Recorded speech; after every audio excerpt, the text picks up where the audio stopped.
Hanji, good morning, Dia. Welcome to the class. And today we are going to do political science from book 1. Chapter we will continue the same one which we have started yesterday, international organization. But one doubt was there, from book 2. So please ask Yes, your doubt. I think it is. Ma'am, the recommendations of State Reorganization Commission. The recommendations, will it come like this? The 3-tier system should be abolished except 3 union territories. All others union territories should be merged into the nearest states. These were the recommendations. Second, tell me the second one. The second one is this: except the 3 union territories, Andaman Nicobar, Delhi and Manipur, all the other union territories would be merged with the nearest state. हाँ, actually ना SRC का काम यही था, reorganization of the states. Earlier we were having, how many total states we were having at the time of independence? At the time of independence, 14 states थी. हाँ, तो 6 territories थी. तो फर्स्ट काम जो था SRC का 1955 में जो बना था, कि which is a particular date, 55 year बोल रहे हैं हम लोग, 22 दिसंबर 1953. 22 दिसंबर 1953 है ना. और 1955 में 2 साल स्टडी करने के बाद the commission recommended the India's state reorganisation, है ना, कि बाउंड्रीज कैसे होनी चाहिए, इनकी boundaries should be reorganized. And in 1956 when the report came, at that time on the basis of report, State Reorganization Act was made in 1956. 1956 हाँ, इसको वैसे मेन 1956 ही बोलते हैं. ठीक है. अच्छा, फिर इसमें रिकमेंडेशन कौन कौन सी डाली? रिकमेंडेशन एक तो they say that the 3-tier state system should be abolished. दिया, do one thing, open your copy. अब लिखते जाओ, मैं बताती हूँ. वैसे बुक 2 मेरी स्कूल में रह गई है, but no problem, I'll help you by telling only headings only. ठीक है, this question carry 6 marks, very very important question. You have started book 2 today only, और बुक 2 को भी लास्ट चैप्टर मेरा कल. चलो कोई बात नहीं, डाउट क्लियर करके फिर हम UN पे आते हैं. And the write down today's date, 26 March, and book 2 chapter क्या है? Chapter है nation building. हाँ, nation building, first chapter. ठीक है. Now make heading or make question. Explain the major recommendation of SRC 1956. Explain the major recommendations of SRC.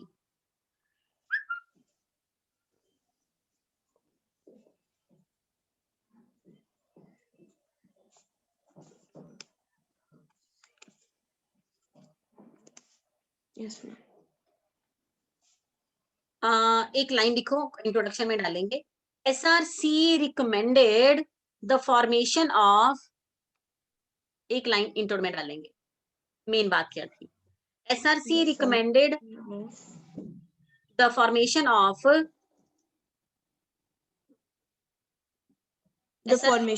recommended the formation of unilingual, bilingual and multilingual states.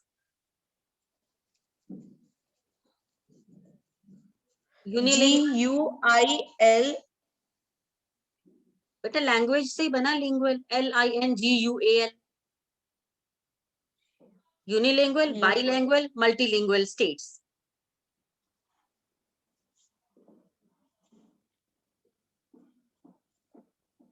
ठीक है, ठीक है, इसको आप first point बनाओ. अब यूनिलैंग्वेज मतलब या तो एक लैंग्वेज वाली बेचारे बनाते, या फिर 2 लैंग्वेज वाली स्टेट्स बनाते, या फिर मल्टी लैंग्वेज वाली स्टेट्स बनाते. अब हमारे इंडिया में तो मल्टी लैंग्वेजेस बोली जाती हैं, तो it was very difficult work. उस टाइम ये बहुत मुश्किल काम था. पटेल जी ने ये सारा कुछ देखा था, है ना. Iron man of India Sardar Vallabh भाई Patel. Even you have prepared separate question for 6 marks. अच्छा, number 2 what was the second?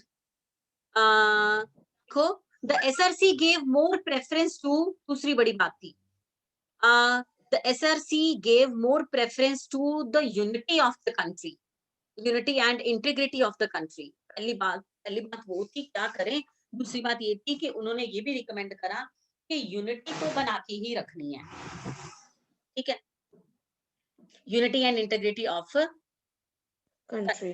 So it recommended 16 states including Hyderabad. वैसे 14 states बनी थी, पर मैम अगर हैदराबाद इंक्लूड हो गई तो फिर 15 नहीं बनी?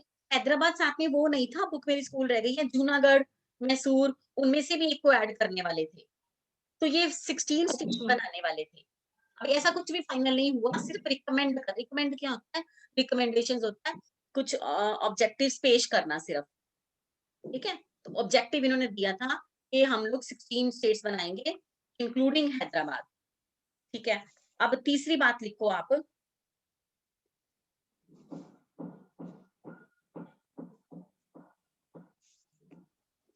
अब 14 नाउ फाइनली, अब जो मैं बोल रही हूँ लिखो, फाइनली 14 स्टेट्स वर क्रिएटेड, ठीक है, 14 स्टेट्स बन गई थी, left out Hyderabad and Vidarbha, Vidarbha को भी छोड़ दिया था, वरना इन दोनों को, हैदराबाद एंड विदर्भा, आपकी बुक पे लिखा है हैदराबाद एंड विदर्भा, दोनों को छोड़ दिया था, नहीं तो 16 बन जानी थी, अब 14 स्टेट्स बनी, ओके, ठीक है। अब इसके खिलाफ कौन था, एसआरसी के खिलाफ कौन था, दिया कौन था एसआरसी के खिलाफ, जिसको ये सब पसंद ना वल्लभ भाई पटेल तो खुद रीऑर्गेनाइज कर रहे थे स्टेट्स को, तो ये सब पसंद नहीं था, जिसके अक्सर क्लैशेस होते थे महात्मा गांधी के साथ भी, अंबेडकर जी, ठीक है। तो थर्ड पॉइंट लिखो, अंबेडकर क्रिटिसाइज द फैक्ट, किसी को कुछ काम पसंद ही नहीं आ रहा था ना 14 स्टेट ना 16 स्टेट्स वाला, तो जब ये बात हुई कि 14 स्टेट्स बनेंगी, तो Ambedkar criticised that, Ambedkar criticized that not to take the states as the size of population, उन्होंने ये बात कही, उनकी बात हमेशा अलग होती थी, not to take the size as population and geographical territory, इन चीजों को छोड़ दो, कहते not to take the terms of population and geographical territory. States reorganisation के अंदर size of population and geographical territory, यार मेरी बात सुनो, ये कह रहे थे, पहले ये भी बात हुई ना कि जितनी जितनी स्टेट्स बनेंगी ना, उनको ये लोग पॉपुलेशन के साइड, सब कुछ तो हमने करना था कि जितनी हमारी पॉपुलेशन है ना, अच्छा उस टाइम पॉपुलेशन कितनी थी इंडिया की at the time of independence, 40 crore, book मेरी स्कूल रह गई है, it is written in the book 40 crore. आपने बताया था, हाँ मैंने जब यूट्यूब पे पढ़ा था तब बताया था, 18 है, 80 है I guess, 40 I have written, I'll check it once. ठीक है। तो जितनी पॉपुलेशन थी ना, ये लोग कह रहे थे कि पॉपुलेशन के अकॉर्डिंग इसकी 14 स्टेट्स बनेगी, but Ambedkar ji was continuously saying कि state should be not on the based of size of the population and geographical area, वो इनमें क्लैश हुआ था, सिर्फ अंबेडकर जी की बात सुनी नहीं गई थी, तो ये रिकमेंडेशन दी थी एसआरसी ने। अगला पॉइंट बनाओ, अगली क्या रिकमेंडेशन थी, next point,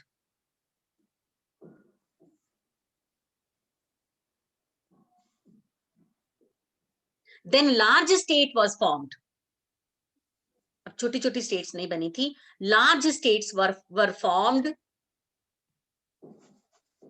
in the north, ऊपर वाली साइड अपने हरियाणा और दिल्ली और पंजाब, ये बड़ी बड़ी बड़ी स्टेट्स बनाती गई,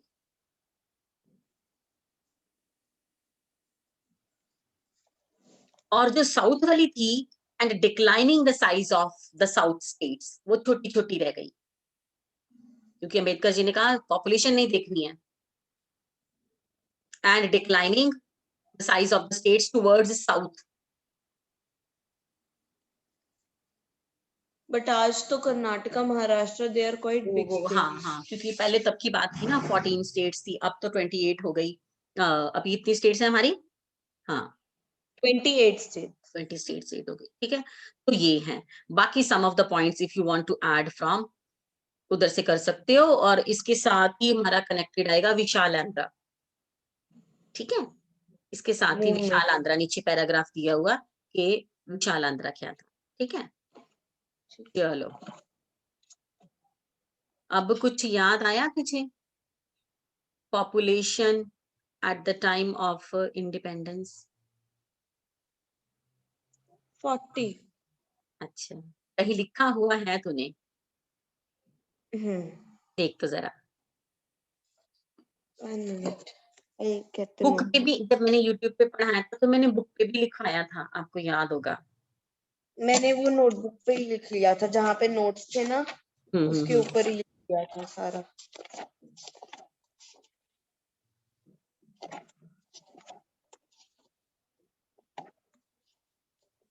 $40 करोड़ ही थी शायद। 40.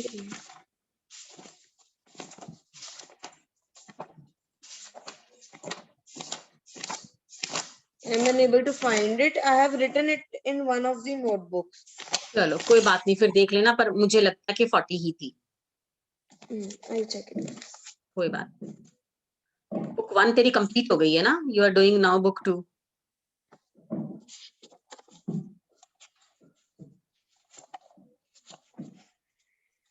Yes. चलो, so now we are going to do, अब यूएन पे आ जाओ, थोड़ा सा यूएन पढ़ ले, कल हाफ किया था। अच्छा, यूएन ये कर लिया था दारफुर, है ना? You have also written questions, right? इसमें था बिग हेल्पिंग ऑफ वर्ड्स ना, a big helping of words, this we have done.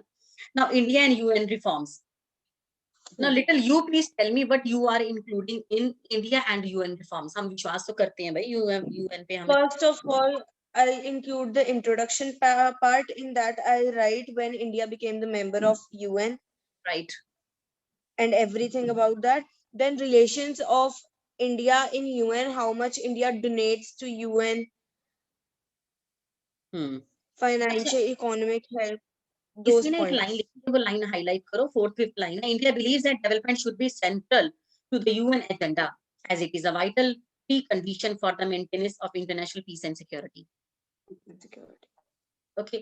इससे ऊपर वाली भी सेकंड लाइन है, it believes that a strengthened and revitalized UN is desirable in changing world.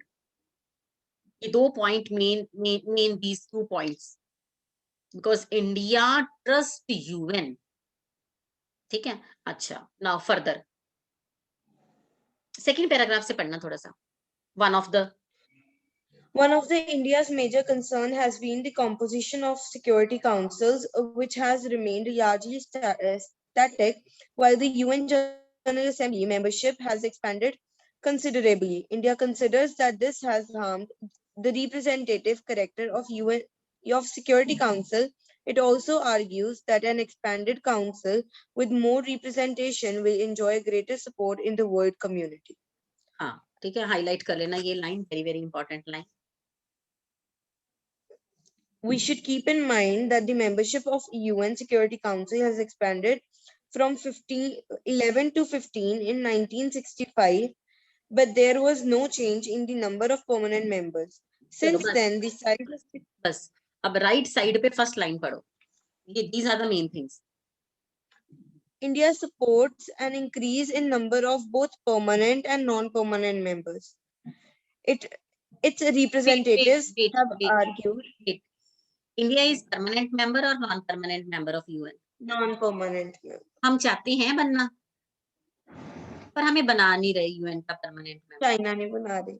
हाँ, पांचों के पांचों वही हैं, पुराने के पुराने, जबकि हम लोग पॉपुलेशन में आगे, हमारा ज्योग्राफिकल एरिया आगे, हम वर्ल्ड बैंक में आगे।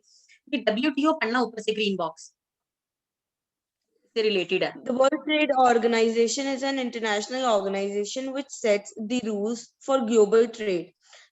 The organization was set up in 1995 as the successor of General Agreement on Trade and Tariffs, GATT, created after the Second World War.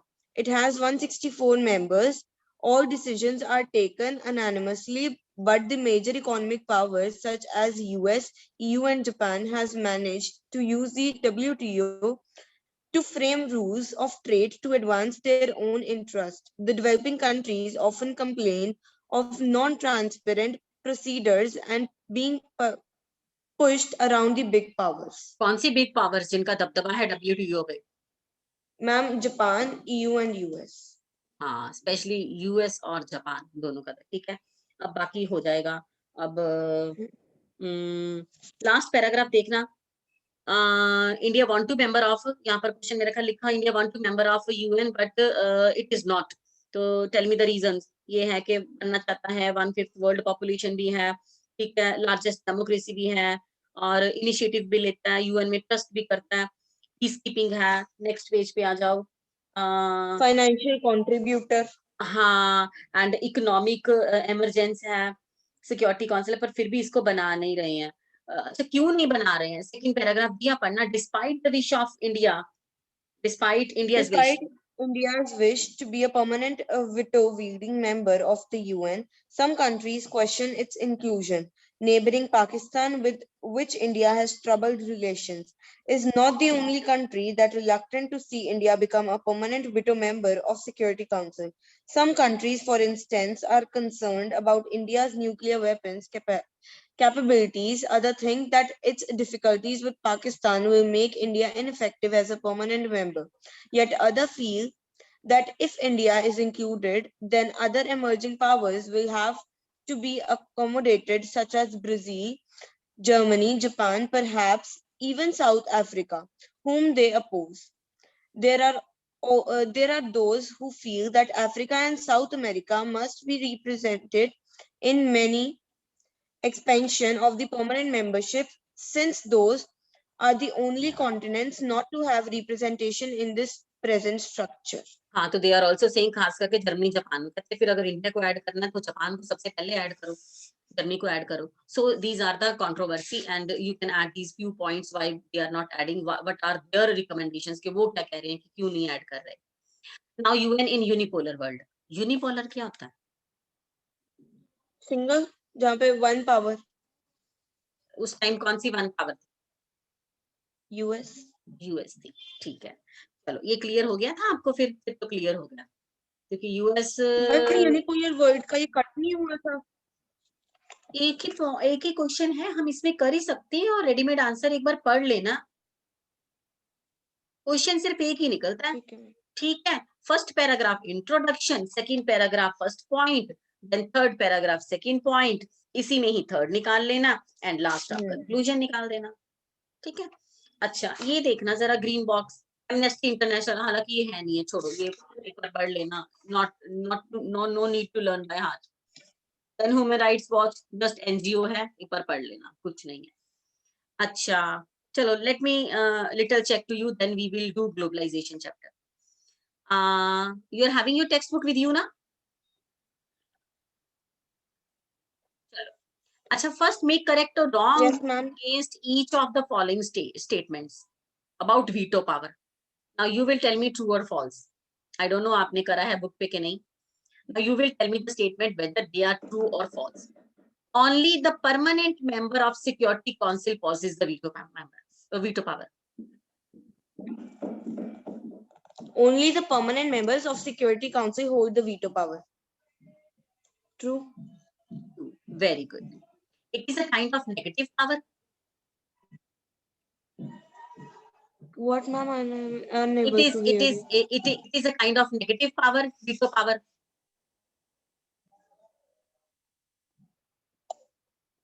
Yesterday I told you. अरे क्यों negative होती है veto? सबने हाँ बोल दी तो परमानेंट मेंबर कहता नहीं भाई, ये नेगेटिव ही है। पर फिर पॉजिटिव भी तो हुई, डबल नहीं हो गई। अगर दोनों में, अगर मान लो वहां पर number of the countries are saying yes और जो परमानेंट मेंबर उठ के बोल देगा कि नहीं, तो फिर नहीं। तो ये मैंने कल भी बताया था रिया, ये नेगेटिव पावर है वीटो पावर, हर किसी के पास नहीं होती है। सिर्फ परमानेंट मेंबर वो 5 देशों के पास है। अच्छा, नेक्स्ट है the secretary general uses this power when not satisfied with any decision.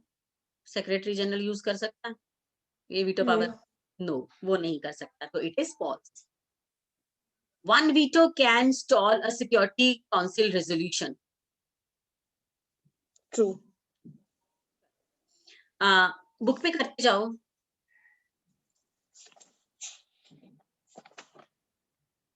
अच्छा, बुक पे भी है. हाँ, तो मैं वही तो कह रही थी, एनसीईआरटी बुक खोलो. आप कहाँ से कर रहे हो?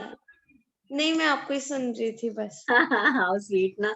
I was just telling you in the beginning time that you are having your textbook, na? So you were saying yes, ma'am, I am having my textbook. चलो. अच्छा, मेरे को Now नहीं पता था बैक एक्सरसाइज में है. back exercise है. Then second, mark correct and wrong against each of the following statement. UN के function. अच्छे से टिप्स पे आपको याद है UN की क्या क्या काम है. First, tell me true or false. All security and peace related issues are dealt with UN. Security Council. True. Right bit. करते जाओ भाग. Humanitarian policies are implemented by the main organ and specialized agencies spread across the globe. Ma'am, humanitarian policies कौन सी कहते हैं कि हुई? ये इसका मतलब है कि सिर्फ मेन ऑर्गन है ना, वही ह्यूमैनिटेरियन पॉलिसीज बनाएंगे, बाकी नहीं बना सकते हैं ऑर्गेनाइजेशन. फॉल्स है, सब बना सकते हैं ह्यूमैनिटेरियन. तो अगर ह्यूमन रेस को खतरा है, कोई एट्रोसिटीज होने वाले हैं, तो सारी ऑर्गेनाइजेशन ह्यूमन बीइंग को बचाने के लिए बना सकते हैं पॉलिसीज. ठीक है. Now next, having consensus among the 5 permanent member on security issues is vital for its implementation. True. 5 के 5 permanent member को है. The members of the General Assembly are automatically the member of all the provincial or principal organs. No, false. No, automatically वो नहीं बन सकते हैं. ठीक है. अच्छा, now question number 3. Which among the following would more weightage to India's proposal for permanent member? सबसे दमदार बात हमें क्या है कि हमें परमानेंट मेंबर बना दो. वैसे तो you have discuss 4-5 points, but सबसे दमदार बात क्या है कि हमें economy, growing economic power and stable political system. Yes, stable political system. अब तो 2014 से तो परमानेंट है हमारी सरकार, जब से prime minister mister Modi ji बने हैं. ठीक है. तो इकोनॉमिक पावर में वी आर कंटिन्यूअसली ग्रोइंग, फिर भी हमें मेंबर नहीं बना रहे हैं. चलो. The UN agency concerned with the safety and peaceful use of nuclear technology is UN Committee. International atomic energy agency. हाँ, इंटरनेशनल एटॉमिक एनर्जी एजेंसी. ठीक है. IAEA. ये पीछे था ना, आपने पढ़ा भी था ना, अभी शायद ग्रीन बॉक्स में था ना, पेज नंबर 94 पे. ये रहा, इसका लोगो भी तो देखो. ये रहा मैम. दिखा मुझे बुक, मैंने भी दिखाई है. Show me your book screen पे. Yes yes. उसके बाद then WTO is serving as the successor to which of the following organization? पहले क्या था, अब WTO बन गया. General agreement on trade and tariff. हाँ, पहले ये था, अब हाँ GATT था, अब WTO बन गया. अच्छा, fill in the blanks. पूछूं? Ready? Already done. Done. Done on book. ठीक है. And 7th also done. Yes. चलो then you must be revised, फिर तो आपको आते ही होंगे. हाउ क्लेवर यू आर ना, पहले नहीं बोले. चलो. Now chapter completed. अच्छा, एनसीईआरटी क्वेश्चन नंबर 8 देखना, very very very important question. Security council के फंक्शन, इवन यूएन के फंक्शन भी. चलो. Yes. 10th also important. Now last chapter, globalization. Acha, I have closed my book. You also close your book. Let's do reality check. Okay. I will ask question to you, which you will answer well and good. Otherwise, I'll help you out. Right. Acha, what is globalization? It is a multidimensional concept. It consists flow of ideas, commodities, people, goods across the country and capital across the countries worldwide connected. Worldwide to the other countries of the world. We have done this line many times na, in this chapter. अच्छा, now you tell me the causes of globalization. अपने घर में चुपचाप बैठे रहते हम लोग, हमें क्या जरूरत पड़ी थी इंग्लैंड अमेरिका जाने की, उनको अपने पास बुलाने की और उनके ब्रांड यूज करने की. हमारे पतंजलि ब्रांड अमेरिका इंग्लैंड जाने की कोशिश कर रहा है, हमने गूगल For को enhancement in technology, then for development of the economy of the nation, for the economic purposes. Book मेरी भी क्लोज है, बट फिर भी मैं बता दूंगी आंसर फटाफट। 6 मार्क्स सभी फील्ड में ले लो। अब देख, जब हम reason for political stability in the country, हाँ, सबके साथ अच्छे रिलेशन होंगे, ग्लोबलाइजेशन होगा, अपना देश भी बढ़िया रहेगा, ना किसी से लड़ाई झगड़ा होगा। ठीक है। और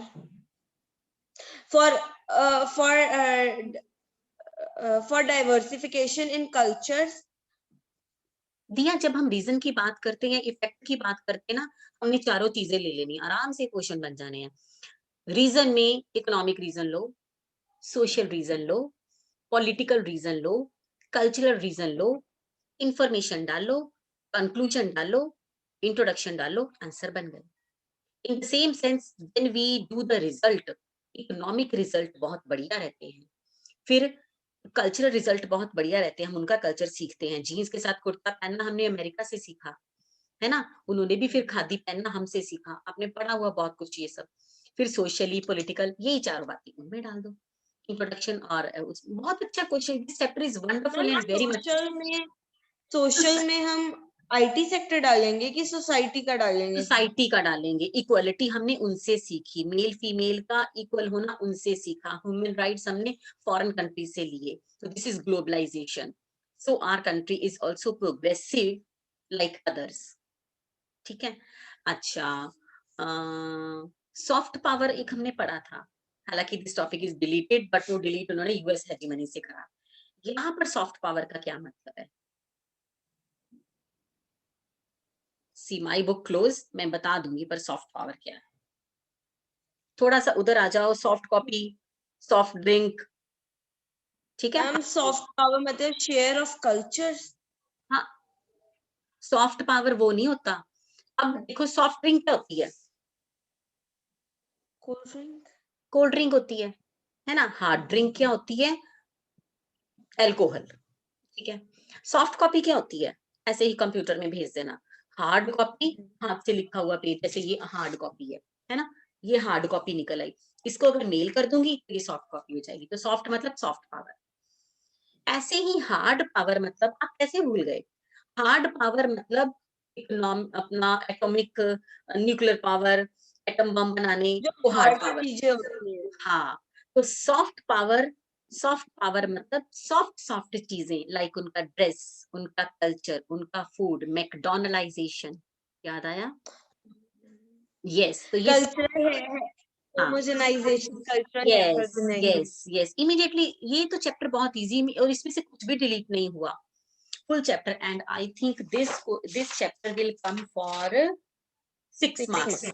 अब सोच 6 मार्क्स में, तो समटाइम तो the idea stuck in my mind कि पूछो इसमें से क्या पूछना है ना। वेरी मच इजी चैप्टर, कि इसमें से 6 नंबर का कितना को पूछ लोगे आप ना। ओपन योर बुक, आज ग्लोबलाइजेशन कंप्लीट कर देंगे, और ज्यादा नहीं, 4 क्वेश्चन ही निकलते हैं इसमें से। Open your book, globalisation. The concept of globalisation में से कुछ नहीं हमने पढ़ना। अच्छा, एग्जांपल दी हुई थी जनार्दन की, रामधारी की और सारिका की और सारिका। पेपर में ये नहीं आने वाला, but this is very very important to read. इसको पढ़ के सारा मजा आता पढ़ने का अगला चैप्टर का। ठीक है। देन वी हैव डन हाँ, definition, and we have done these 5 points for. इसका क्वेश्चन क्या था? अब देखो, सी लास्ट 2 पॉइंट्स ना मेरी स्क्रीन पे देख दिया। नाउ दीज 2 पॉइंट्स, और फिर आगे इसके 3 पॉइंट्स हैं। ठीक है। Now what was the question you have written for this? Readymade answer is here. Ma'am, why is globalization necessary? ना, फर्स्ट पॉइंट पढ़ तो।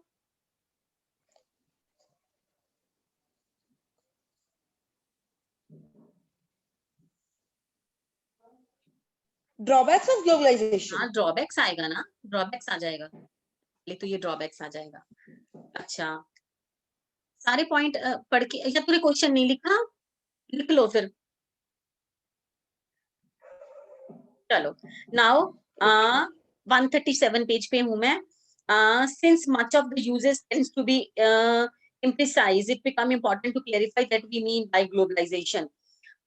Then next para you have highlighted for passage based question, am I right? Yes, ma'am. चलो Yes. ठीक है, आगे चलो बेटा। Now causes of globalization already we have done, ठीक है। वैसे usually this question come for 4 marks, but sometimes this question can come for 6 marks. You will not say. Then we had introduction and conclusion. हाँ, right. Then political consequences. Consequences means Effects. effect or result. चलो ये भी आप कर लोगे। You have made points here ना? Yes, ma'am. With the Erosion of heading. state capacity. हाँ। Role of state is important. Role of then is modern technology is helpful for the states to collect information about the citizens. ठीक है, right, right. Now on next page, economic consequences. ठीक है, अब जब हम economic की बात करते हैं, then we are talking about money, पैसे की बात करते हैं, you know, आप इसकी इंट्रोडक्शन इतना बढ़िया डाल सकते हो ना दिया कि economy is the backbone to judge a country. हमारा इंडिया सबसे बड़ी बात ही हमारी ये है पॉपुलेशन तो बढ़ रही है, बस उससे बढ़िया बात तो टेक्नोलॉजी भी बढ़ रही है, बट उससे बढ़िया बात है इकोनॉमिक लेवल पे we are increasing, number of poor people are very less as compare before, ठीक है। अब इसमें इकोनॉमिक कॉन्सिक्वेंसेस में we have talked about IMF, WTO की बात की है। If you want to add corona virus 2-3 lines you can add, ठीक है। चलो उसके बाद फिर इकोनॉमिक ग्लोबलाइजेशन आपने कर लिया। चलो now cultural consequences. Cultural consequences, इसमें होमोजेनाइजेशन की बात आपने मुझे बताई है, जरूर ऐड करनी है, ठीक है। And one more thing you will add here, homogenization, and then afterwards what you will add? Blue jeans example. And one more, economic globalization. McDonaldization. McDonaldization. Can you clear the term McDonaldization for 1 mark or MCQs, beta? Ma'am, it is the dominance of America in the world. For seeking in the field of cultures such as the establishment of culture in India. ठीक है ना, domino का pizza चाहे हम खाएं ना, Indian pizza जब खाएं ना, बट मैकडॉनल्ड जाके बर्गर मैकडॉनल्ड्स का खाएं, है ना। अच्छा इसका कुछ नेगेटिव भी है?